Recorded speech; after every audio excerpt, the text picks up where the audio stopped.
Welcome, settle in. Let the gentle rustle of time fold softly around you.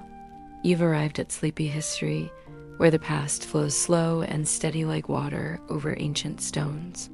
A quiet place, a patient place, designed for the curious and the weary.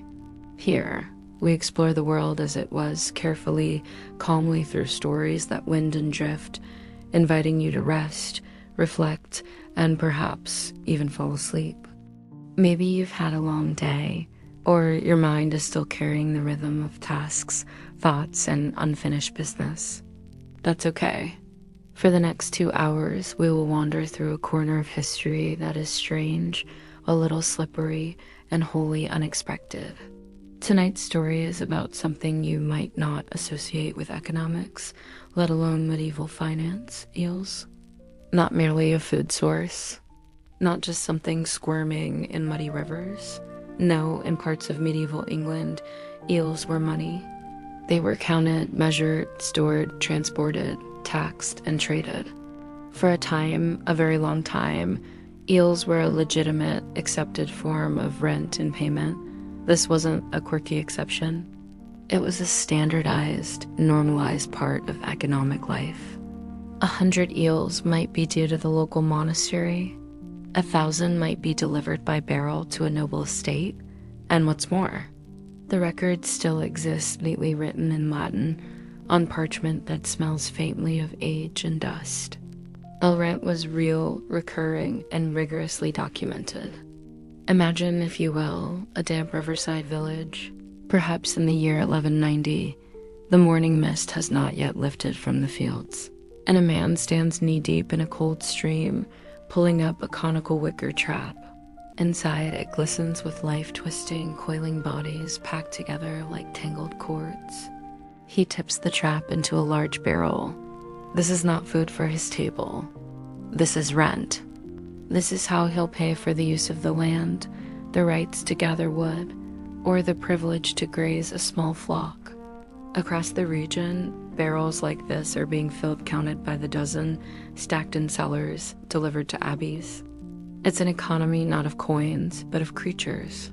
And so tonight, we'll explore this eel-based economy in 4 chapters, each carefully woven into the next. First, we'll immerse ourselves in the daily life of eel catchers, ordinary people whose livelihoods depended on the rhythms of rivers. Then we'll examine a curious event in which churches and manors demanded and received rent payments in live eels, a tradition captured in remarkable surviving documents. After that, we'll explore the mystery. Why eels? What made them a trusted and standardized unit of value for so long? Finally, we'll contrast the eel economy of the lower classes with the glittering coin hoards and elaborate ledgers of the elite, an elegant way to appreciate how different the experience of wealth and trade could be in the same kingdom.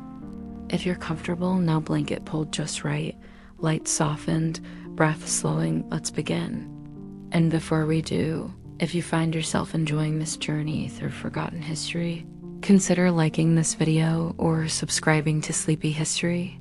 It helps us keep producing this kind of calming, thoughtful content and helps others like you find their way here. Now, let's slip quietly into the flowing waters of the medieval fenlands. Eels are waiting. Picture a small riverside village in medieval England. The land is low and wet, part of the broad fenlands that stretch across parts of Lincolnshire, Norfolk, and Cambridgeshire. The soil is dark, rich, and spongy underfoot. Wooden cottages, their thatched roofs dripping with morning dew, line a narrow path that twists between raised plots of land and quiet streams. Chickens scratch in the mud. Smoke curls lazily from peat fires. The air smells of damp wood, wet earth, and the slightly metallic scent of the nearby water. This is a world shaped by water. Life here follows the ebb and flow of rivers, the rise and fall of floodwaters. And in these waters lives the eel, not the enormous electric beasts of modern imagination, but the slender, slippery, freshwater eels that travel upstream from the sea, only to vanish mysteriously decades later, returning to some secret place in the Atlantic to spawn and die. For villagers, these eels are not exotic or mysterious. They are part of the seasonal routine. In the early spring and late autumn peak eel catching times, families set out before dawn with traps and baskets. Eel traps are handmade, often from woven willow or hazel rods, shaped like narrow cones with inward slanting entrances. The eels can swim in but can't swim back out. They are collected from weirs and slow-moving bends in the river. Whole families take part, the father checking traps, the mother salting or storing the catch, children learning how to split rods for weaving. Once caught, the eels are sorted by size and purpose. The plumpest might be set aside for feasting boiled in ale or smoked and stored, but most are counted, packed in barrels of damp straw or wet moss, and delivered. These are not simply food items. They are payments, rent, dues, or tithes owed to lords, abbeys, or manors. It might be 500 eels to the priory by Michaelmas, another 300 to the reeve in spring. Each unit is recorded, the eel not as fish, but as coin. What makes the eel so suited for this role? For one, it stores well. When salted or smoked, an eel can last for months. When alive, it's remarkably resilient, able to survive long periods out of water as long as it stays moist. A barrel of live eels, if kept cool and shaded, might last for days long enough to travel across the countryside. Their value is stable and their demand high. The church requires them for fasting days.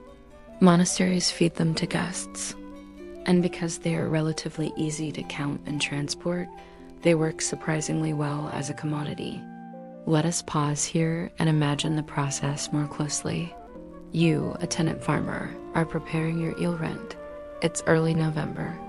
The last of the harvest is in. The nights are turning sharp and dark. By lamplight, you count each eel as it slips from the basket into the barrel. 100, 200, 300. You tie the lid shut with hemp cord. In the morning, before sunrise, a neighbor with a horse will carry it to the manor hall. There, under the watch of a steward, it will be recorded, in the year of our Lord, 1223, from the villain Thomas of Whelmy, 300 eels, well packed. And so it goes, year after year, generation after generation, an economy not of coin, but of current, one shaped by the land and the water, an economy that smells faintly of silt and wood smoke, that glistens under frost, and disappears quietly into the ledgers of forgotten time.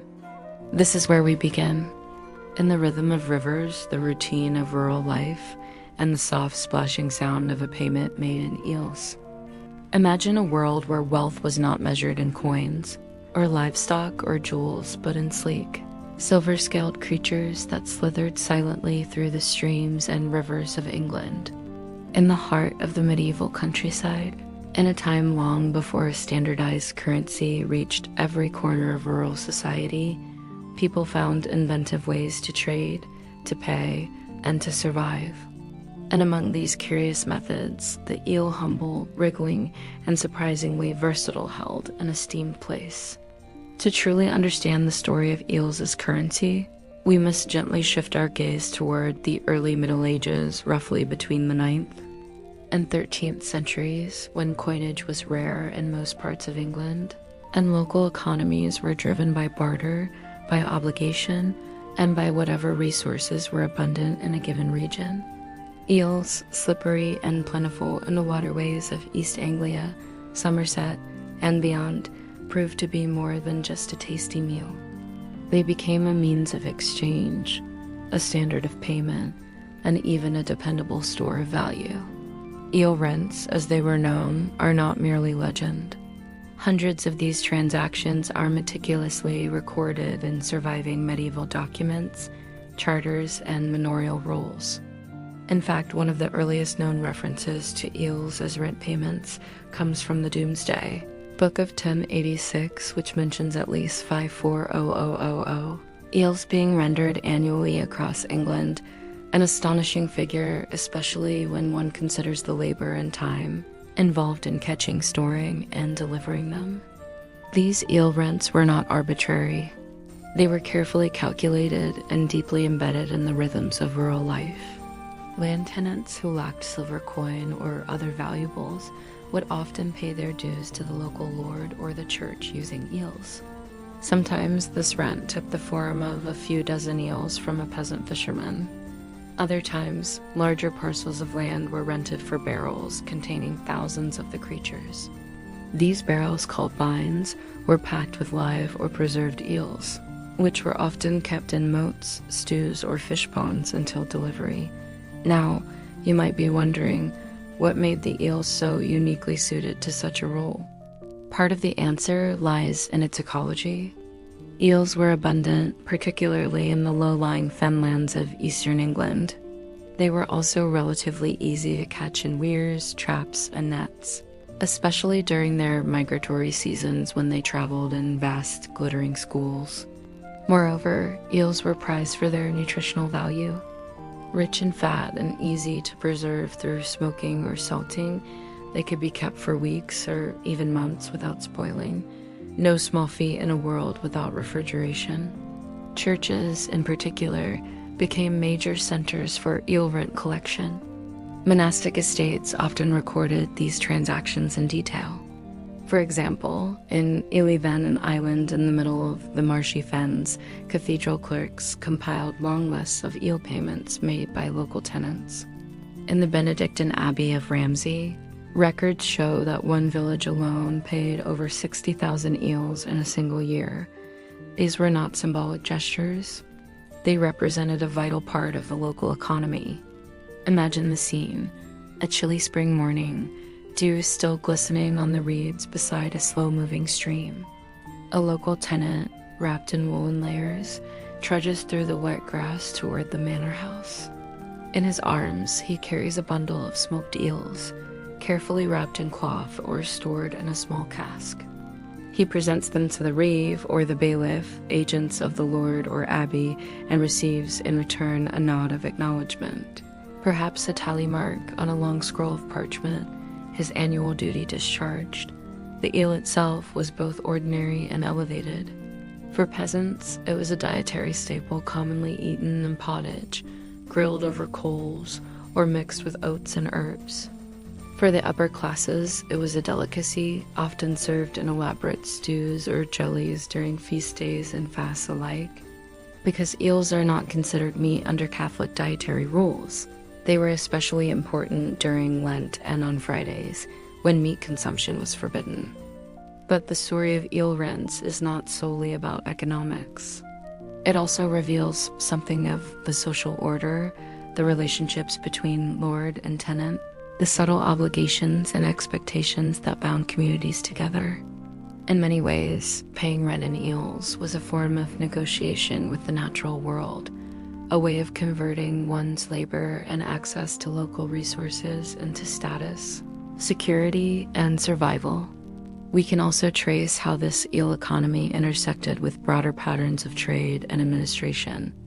Some monasteries had their own fishmongers and storage facilities in towns like London or York, where eels were sold or bartered for other goods. These transactions further demonstrate the value and portability of the eel as a quasi-currency. Unlike crops, which were subject to the whims of weather, or livestock, which required constant care, eels were more manageable, and for much of the year, easier to transport and preserve. One delightful detail from historical records involves the use of eel tokens or markers tallies in carved wooden sticks to account for incoming eel rents.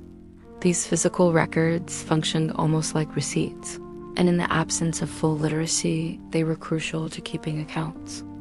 A notch on a tally stick represented a set number of eels owed or paid. The sticks were split lengthwise and kept by both the tenant and the lord, ensuring transparency and mutual recognition. Not all eel transactions were smooth. In some years, floods or droughts disrupted fishing patterns. Disease could sweep through a waterway, reducing the eel population. In such times, tenants might struggle to meet their quotas. Some manorial courts recorded disputes over eel obligations, accusations of underpayment. or disagreements over timing and quality. But for the most part, the system endured for generations, a testament to the eel's strange but essential place in the medieval imagination.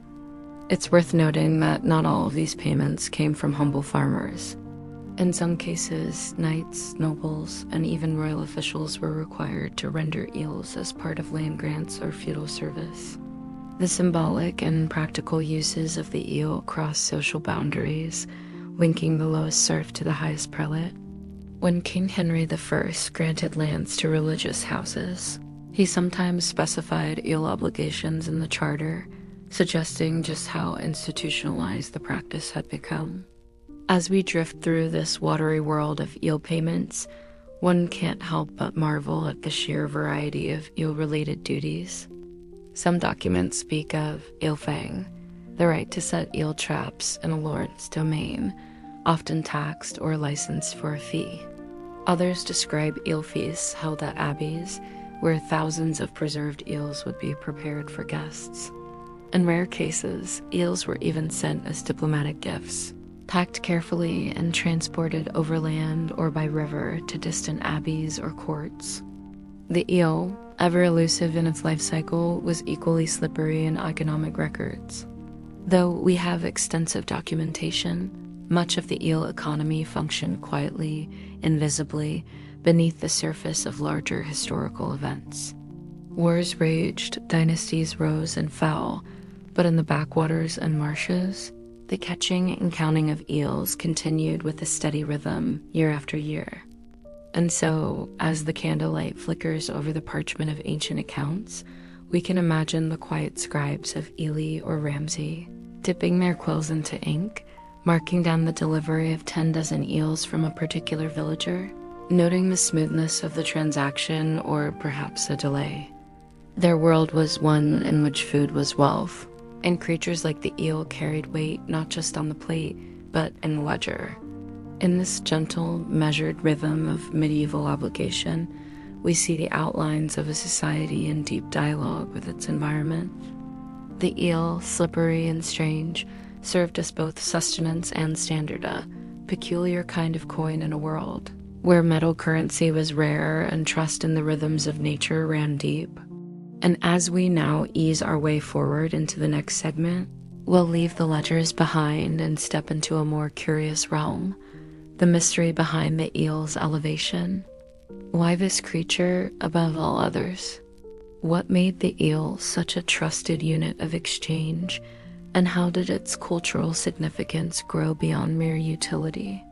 Let us now turn to those deeper questions carried on the quiet current of time. Imagine a moment in time when the value of an object lay not in gleaming metal or printed notes, but in something that slithered and shimmered in the shallows of muddy riverbanks. As the soft current of an English brook moves past clusters of reeds, a basket bobs gently, its contents alive, twisting and silvery.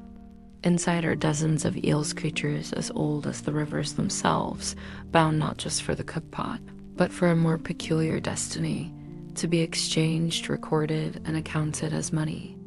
In this segment, we enter the shadowy waters of economic history, gently uncovering the reasons why eels, those elusive, sinuous fish, became a trusted unit of currency in medieval England.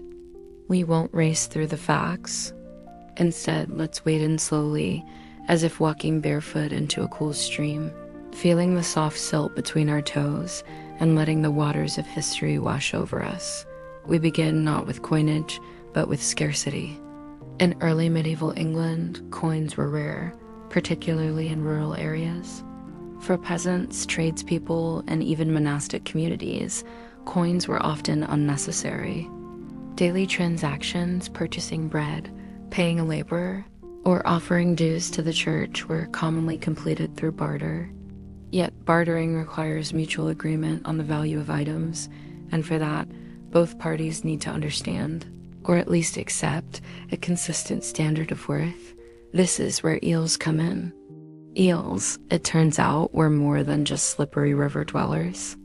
In medieval England, they were dependable, plentiful in the right seasons, easily stored live for long periods, and considered a valuable food source, especially during Lent and other fasting periods. When meat was forbidden but fish was allowed, eels were protein-rich, nourishing, and adaptable. Smoked or salted, they could be preserved for weeks.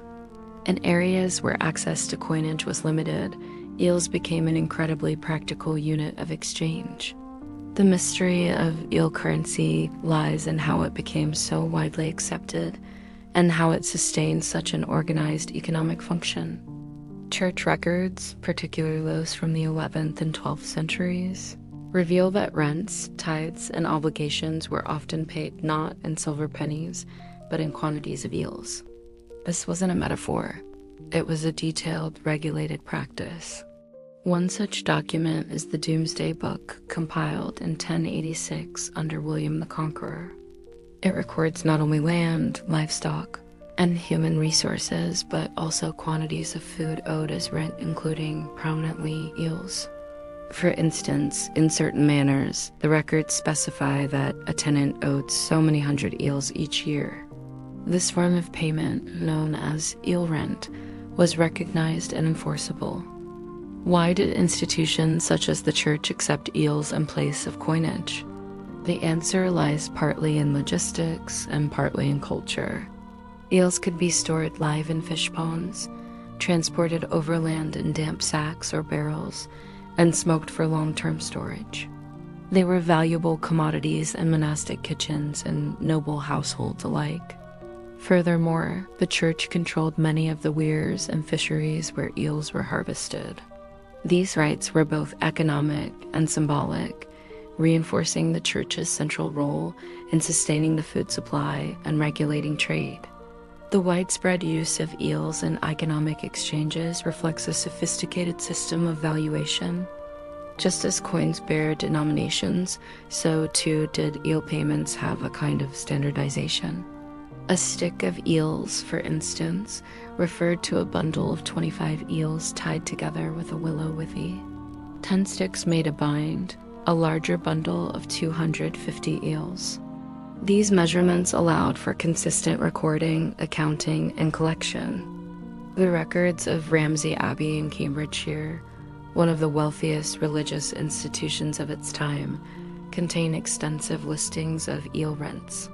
These entries are not simply curious footnotes, they reveal a robust, localized economy based on the flow of a single species.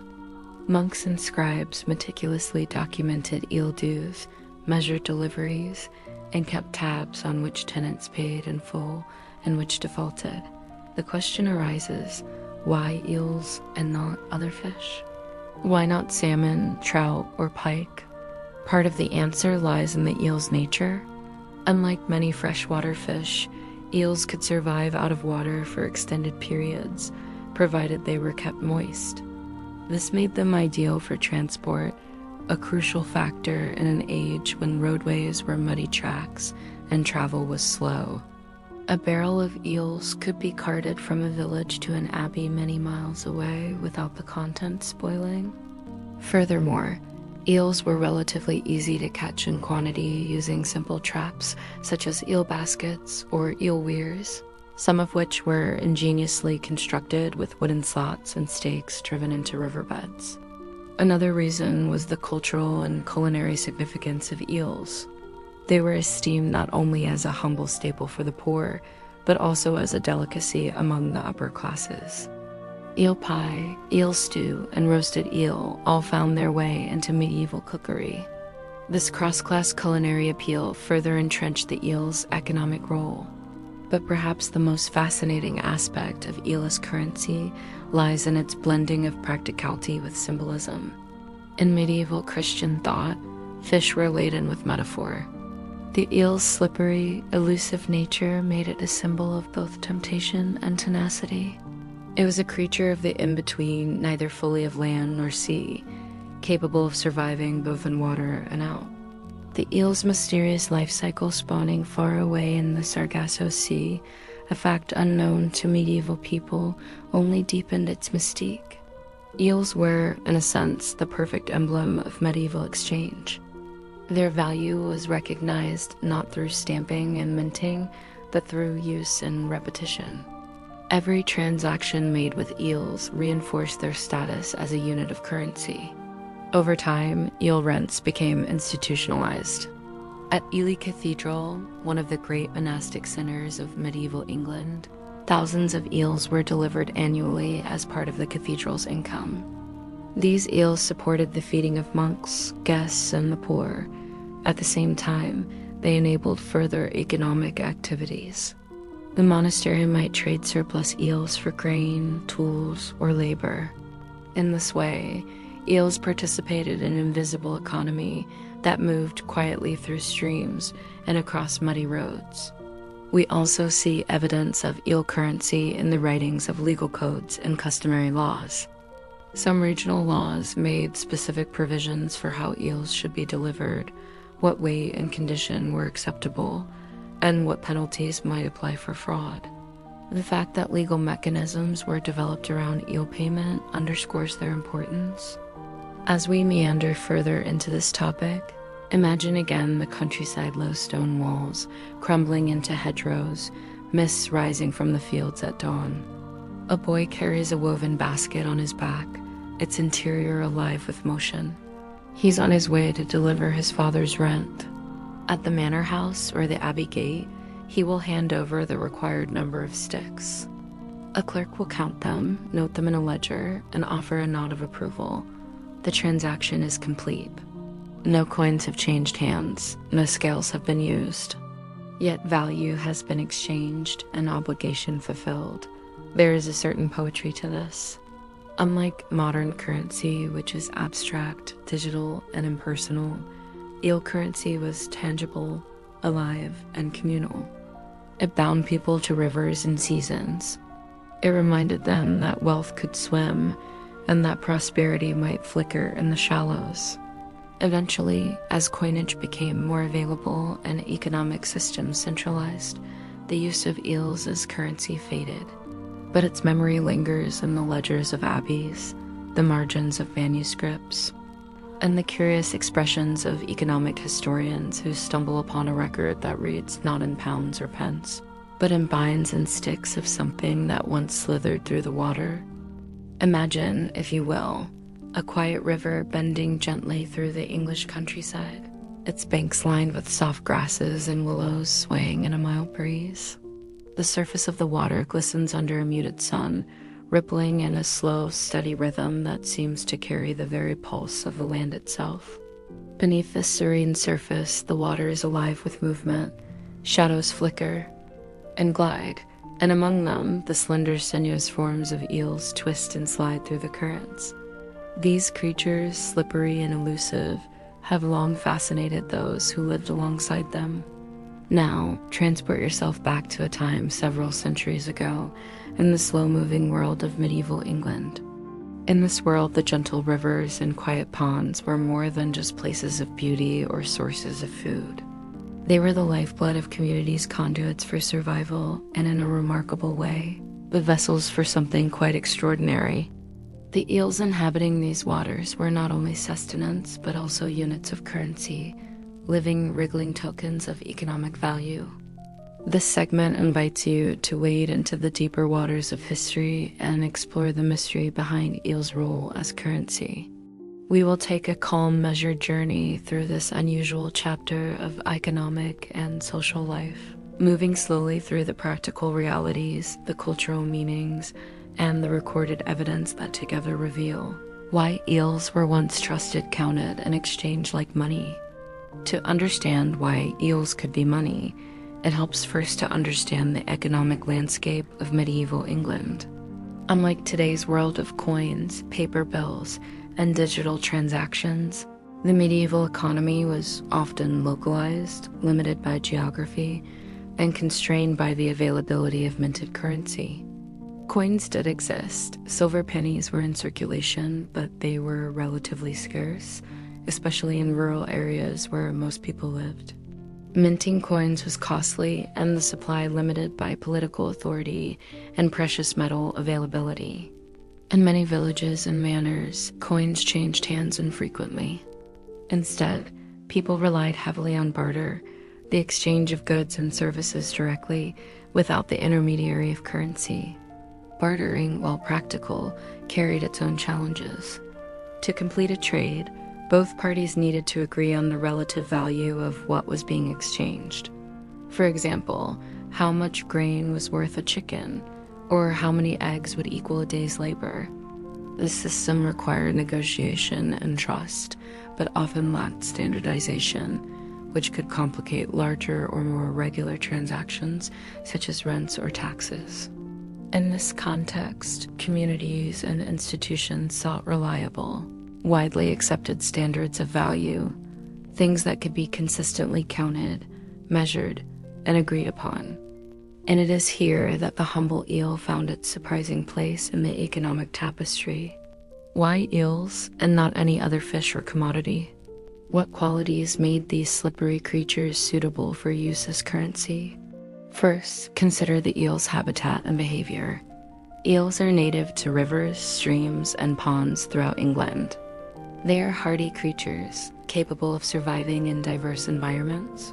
And notably, they can live for long periods out of water if kept moist. This resilience was important. Unlike many fish that spoil quickly when caught, eels could be stored alive in baskets or barrels and transported over long distances without losing value. Second, eels were abundant enough to be a practical commodity. Although their populations fluctuated seasonally, local fisheries, especially those controlled by monasteries and manorial lords, regularly harvested eels using carefully constructed traps and weirs. These methods allowed for steady, predictable yields, making eels a reliable source of food and trade. Third, eels had significant culinary and cultural importance. In medieval diets, fish was vital, especially during Lent and other religious fasting days when meat consumption was restricted. Eels were prized for their nourishing qualities and versatility. They could be smoked, salted, boiled, or roasted. This made them both a staple for the common folk and a delicacy appreciated by the wealthy.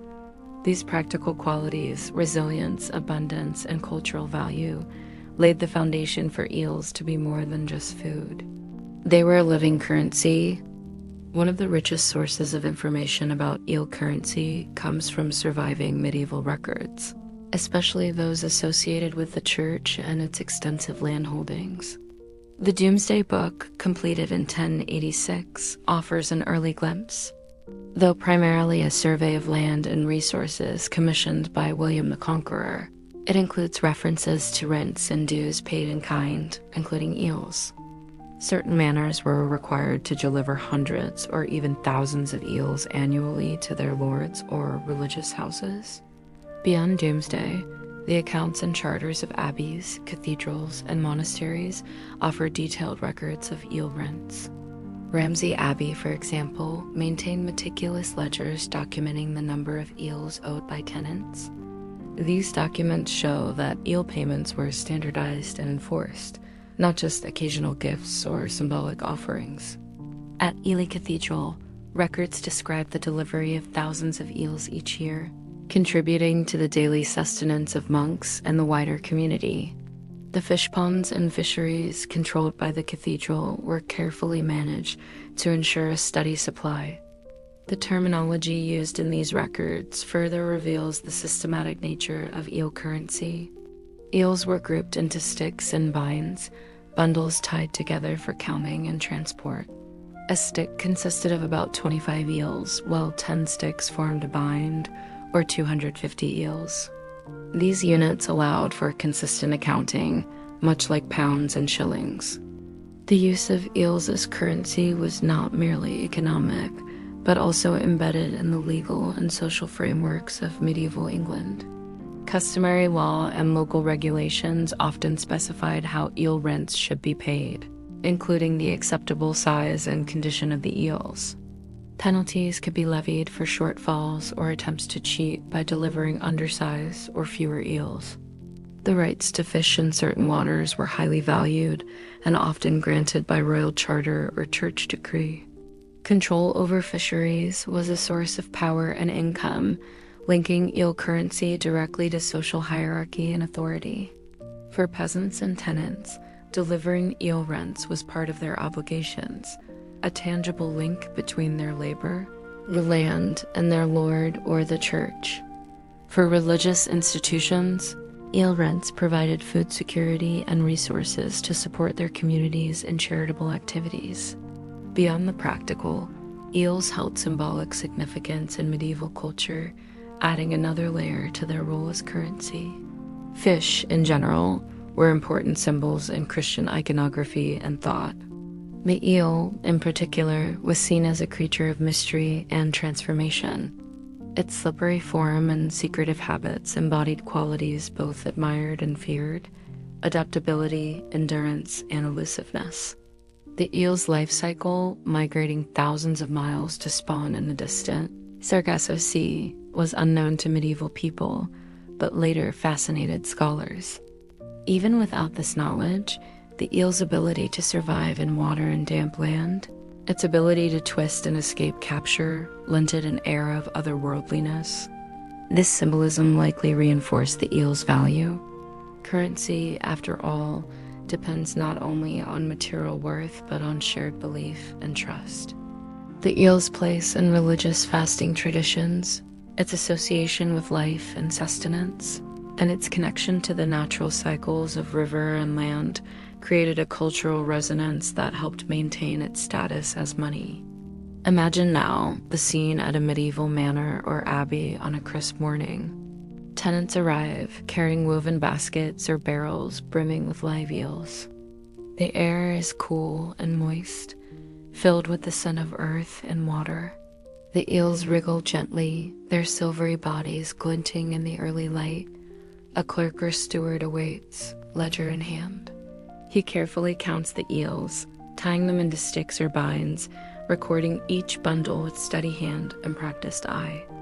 The transaction is simple but significant: a payment of rent, a fulfillment of duty, an exchange built on trust and tradition. This living currency binds the people to the land and to one another. It is a currency of rhythm and patience, tied to the seasons and the natural world. Unlike coins, which can be hoarded or melted down, eels live and move. Their value depends on continued care and connection. As the centuries progress, changes in the economy, politics, and technology slowly diminish the role of eels as currency. The expansion of coinage, improvements in minting, and growth of market towns introduced more standardized money. Trade networks extended beyond local communities, requiring more universally accepted means of exchange. However, eel rents persisted in some areas for hundreds of years, a testament to the enduring practicality and tradition of this system. Today, the legacy of eel currency survives in the dusty pages of medieval manuscripts, in the place names of river valleys, and in the quiet stories passed down by historians intrigued by this unusual form of money. As you breathe in the quiet imagery of riverbanks, baskets, and the soft rustle of willow branches, remember that history is often made of such gentle, unassuming things. The humble eel, twisting through the currents of time, teaches us about the adaptability of human societies, the intertwining of nature, an economy, and the ways in which value is always fundamentally a shared story. The mystery of why eels were currency is not just a curiosity. It is a window into a world where money was not simply metal, but living, flowing, and as much a part of the landscape as... Let us now shift our focus once again gently and without hurry to a broader horizon. From the still shaded pools where baskets of eels bobbed in medieval streams, we rise gradually to observe the human landscape from which those glistening creatures were harvested. In segment 4, we explore the stark contrast between those who used eels as their primary currency and those who trafficked in silver and gold, the peasants and the nobles of medieval England. Imagine yourself walking slowly along a muddy path that weaves through a village in the fenlands.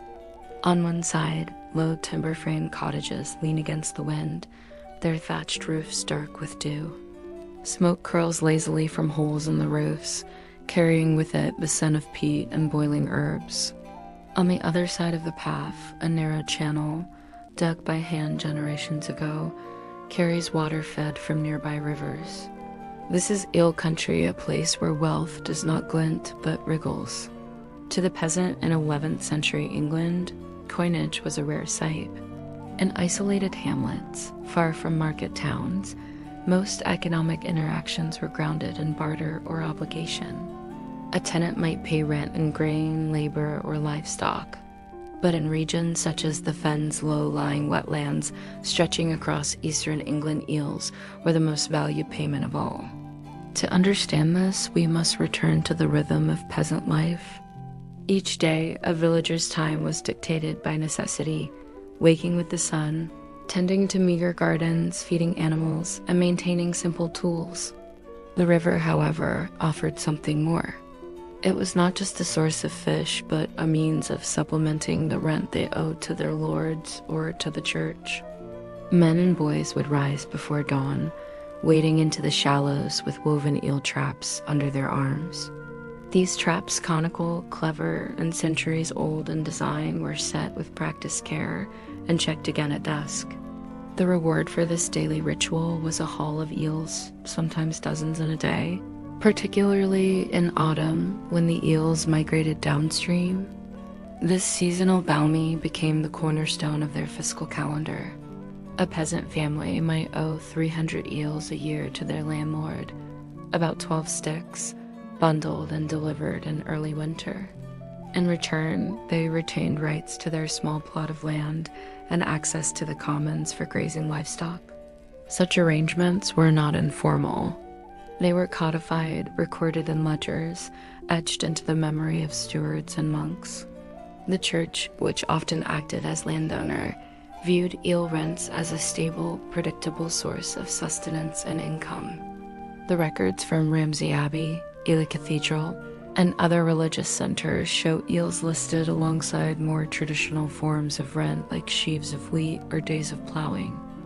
Now let us ascend slowly and gently from the riverbanks and cottages of the peasantry to the high stone halls of the nobility.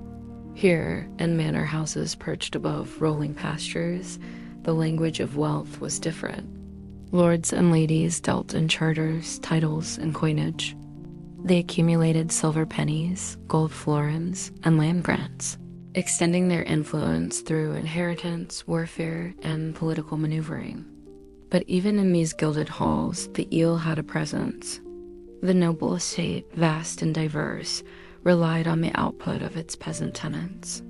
While coinage was used for external trade and political alliances, the internal economy of the estate often mirrored that of the village. The steward of a noble household would accept eel rents alongside grain and wool. These eels would feed the kitchens, provision the retainers, or be sent onward to monasteries or the royal court as gifts. In this way, a strange dual economy flourished, one of gleaming metal and one of slithering fish. For nobles, gold and silver were tools of power and mobility. For peasants, eels were currency not just of necessity, but of community. A stick of eels could settle a debt, confirm loyalty, or serve as a dowry. The differences were more than economic, they were social and spatial. The peasant's world was local, seasonal, and immediate. Their ledger was kept in the mind and in the habit of repetition. Rent paid at Martinmas, traps laid at Michaelmas, sticks bundled before the river froze. The noble's world was expansive, abstract, and strategic. Their wealth could cross borders, fund campaigns, and build alliances. Yet even they could not eat gold. In winter, the eel remained as nourishing to the lord's table as it was to the peasant. This contrast also reveals the remarkable permeability of eel-based currency. While peasants used eels to satisfy obligations, nobles often received them in such volume that they themselves became traders.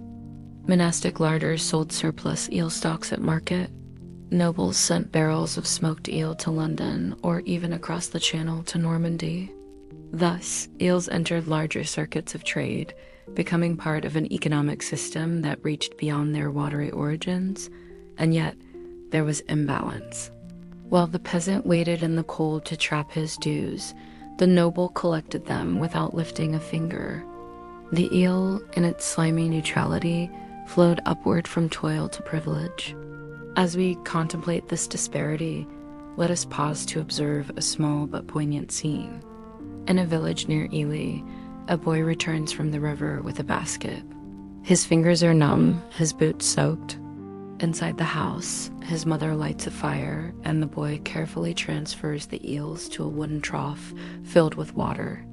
Tomorrow, he will carry them to the abbey gates. He knows the route by heart, and the clerk there knows his name. They will mount to one another, the tally will be made, and the boy will return home later. This quiet exchange echoes across centuries. It speaks of trust, tradition, and survival. It reminds us that even in the most unequal societies, systems evolve to serve both need and structure. The eel, strange and slippery, bridge the worlds of labor and leisure, of scarcity and wealth. As coinage became more available in the 13th and 14th centuries, eel rents began to decline. Market economies expanded, towns grew, and the need for standardized currency increased. But the memory of eels as currency lingers in manuscripts, in the stones of abbeys, and in the flowing waters that still wind through the English countryside. And so, as you rest in your own time and place, far removed from that world of sticks and vines, remember that currency has never been merely about metal. Sometimes it swims. As the gentle currents of a quiet river carry a bundle of eels toward their destination, so too does our exploration of history flow softly to a close. You have traveled with me through the misty lanes of medieval England, witnessed the subtle power of a creature, both humble and mysterious, and glimpsed the intricate dance of economy, culture, and social life bound by something as simple yet profound as the eel. Imagine yourself now sitting beside that slow-moving stream once more. The water slips past, thick with the scent of damp earth and fresh growth. The air is cool and still, holding the faint aroma of wildflowers and moss. A soft breeze stirs the leaves overhead, and the distant call of a night bird gently fades into the evening hush. This peaceful scene echoes the rhythm of the lives we have traced, quiet, interconnected, full of unspoken stories carried on the current of time. The story of eels as currency invites us to pause and reflect not only on the past, but on the nature of value itself. What makes something valuable? Is it the gleam of metal, the weight of a coin, or the trust and meaning woven through community and shared experience? For the people of medieval England, eels were more than food. They were a unit of exchange, a symbol of obligation, and a link between land and livelihood. They were, in a very real sense, a currency of life.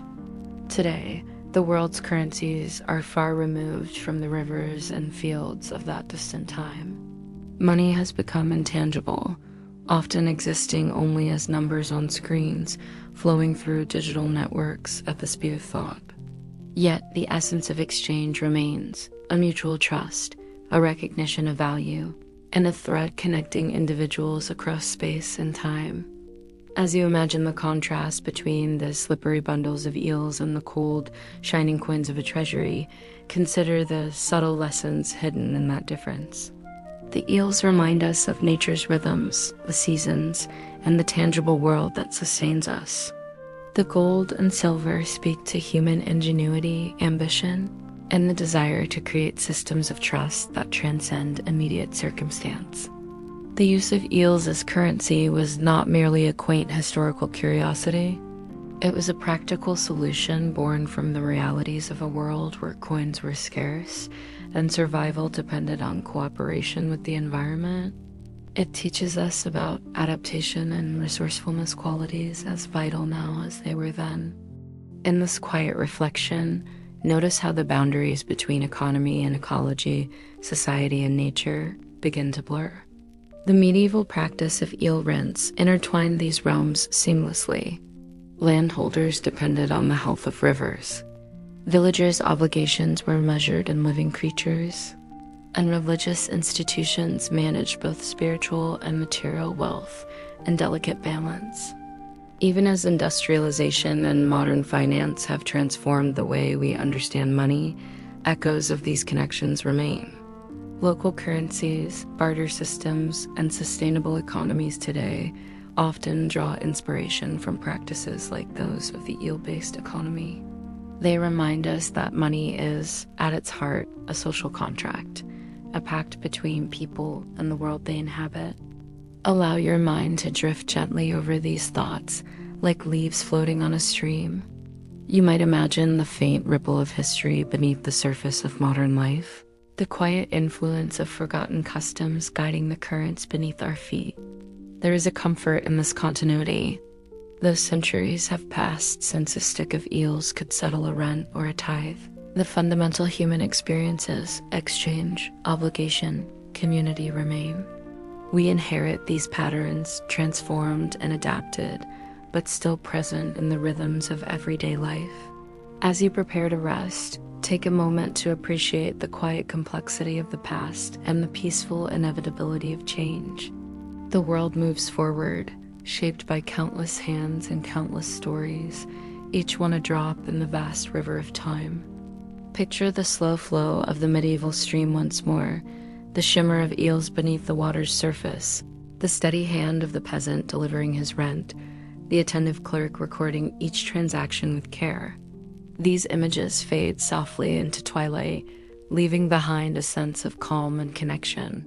You're a part of this ongoing story, a thread woven into the fabric of history and humanity. Just as eels once slipped silently through the waterways of England, so too does your presence ripple gently through the currents of now. Allow your breathing to slow, in time with the flow of the river. Feel the gentle pull of relaxation, the ease that comes with knowing the past is a place you can visit, carry with you, and release as you rest. With these final reflections, let your mind drift toward quiet dreams, where history and memory intertwine like the graceful dance of river currents and shimmering fish. Sleep well, knowing the story continues beneath the surface, around you, within you.